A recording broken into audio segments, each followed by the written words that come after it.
I'm in the middle of my exam and I'm not crushing them. They're back again. Hi! Thumbs up. As usual, I'm going to focus more on Maya because that's what I care about the show.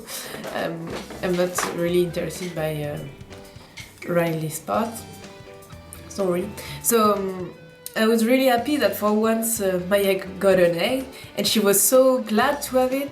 Like I love the part when she was talking to her A on the phone, and she was like, "No, you hang up, you hang up." So it was so cute. I was glad that for once Riley was happy, even if she only had a D.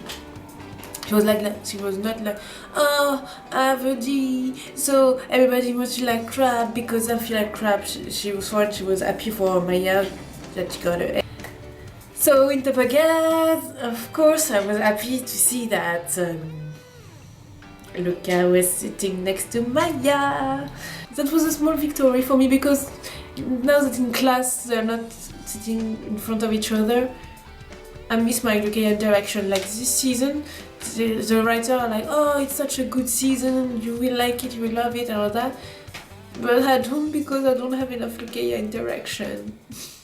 So I'm not sitting in future, and I know everybody say, "Oh, in the future episodes it's gonna be Rukas with all the spoiler and the Skilosh episode and all that. It's going to be Rukas. I don't care if it's going to be Rukas. I just want to have Luca interaction, no matter if they're going to be canon one day or not. I just need them, because other than that, I find the episode boring." Sorry, but it's the truth. Because yeah, I watch this show more in a shipping eye, I think, because all the lesson. I mean, I've lived all that already, so I watch this show more in a grown-up way and in another way, and of course in a shipper way, because I've been a shipping girl for 10 years now, so you can't get it out of me. Sorry. I love the joke, because when Maya said, "Oh, I always have D," and she probably should say when I have 5 in a day, and they was like, "It's your Cinco de Maya," and it was really funny because then after someone shared on Tumblr the tweets where on the May the 5th. Sabrina Carpenter shared a photo of her with a taco on her face, and that's saying with a taco face, saying Cinco de Maya. So now we know why she said that, and the writer were not happy that she said that. They were like, "Hey, like you stole our joke," or something like that. So it was a really funny part, and I love Zay. Who doesn't love Zay? Like Zay is a bomb. In this episode, it was the reverse from middle school. You know, middle school Maya was Riley was the A student, Maya was a D student, and this episode it was the opposite. Also, Zay and Lucas in reverse the role, because Zay was a beast at baseball, and Luca was bad, and not the same, because actually, even in middle school, they were not in the same school, but Isadora has always been better than Falcon, and we all know it. Girl power!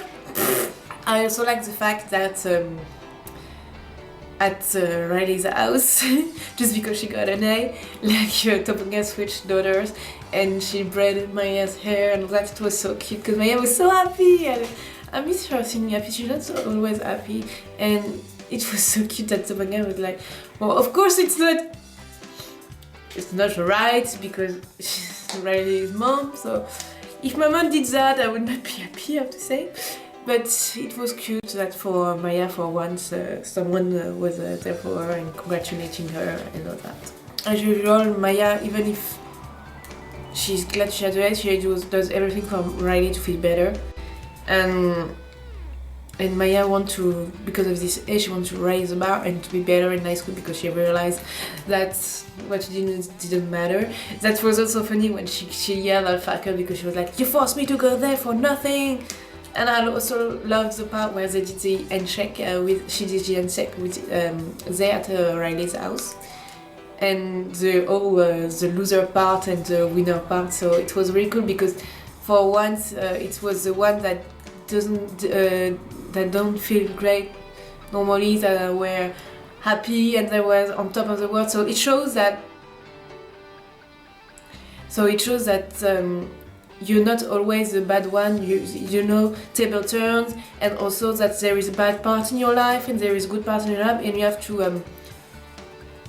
to care about both. Like you have to be happy about the happy part and realize you're happy at the time, and also you have to use the bad part as a strength to get better and all that. So yeah, that was, I don't remember the end of the episode. Probably it was something about Riley or something, but it's good to show that she's a hard worker and does everything to achieve, because that's something I can't do. I'm a procrastinator, I'm a lazy ass, and I wish I was more driven so I could work out and manage, especially right now, because I'm working, but I seem to be learning all the wrong stuff, because it's always on the stuff I didn't learn that I get on my exam. So I wish I was more driven, and it would be a lot more helpful in life. So I'm going to end on a sad note here, but the episode was okay. Like they say, the writer, it was a filler, so filler episode. I don't know how to say it. I'm not English, okay? So what I gotta say now is just see you next week. Bye!